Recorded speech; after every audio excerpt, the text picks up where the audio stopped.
সব কিন্তু হাদিস থেকে দেখাইতেছি, সত্য কাহিনী বিদায়।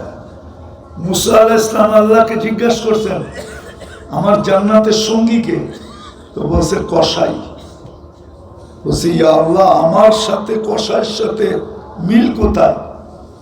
তা আল্লাহ বললেন সিদ্ধান্ত এটাই। বলছে ঠিক আছে, অ্যাড্রেস দেন, ঠিকানা দেন, দেখে আসি কি কাজ করে।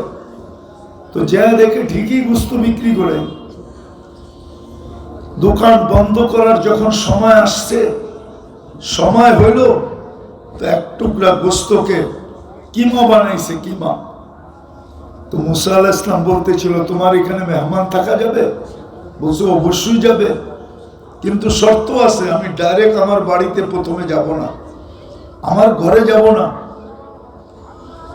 বলছে অসুবিধা নাই। তো প্রথম যায় একটা ছোট ঘরে ঢুকছে, নিজের হাতে রুটি বানাইছে, তরকারি তৈরি করছে। এক খুনে বৃদ্ধা সাহিত্য ছিল, পিঠটাকে বুকের লোকে ট্যাগ দিয়া নেওয়ালা বানায় বানায় খাওয়াইছেন।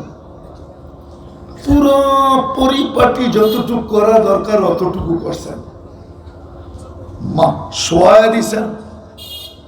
যখন খেদমত শেষ, তুই বৃদ্ধা হাত উঠায় কিছু জানি বলতেছিল, কিন্তু দাঁত তো ছিল না।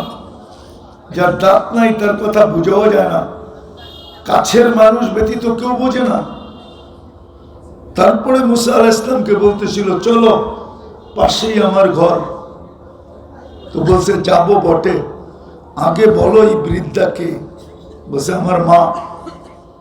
বলছে তুমি যে সেবা করার পরে মাজানি হাত উঠায় কি বললো?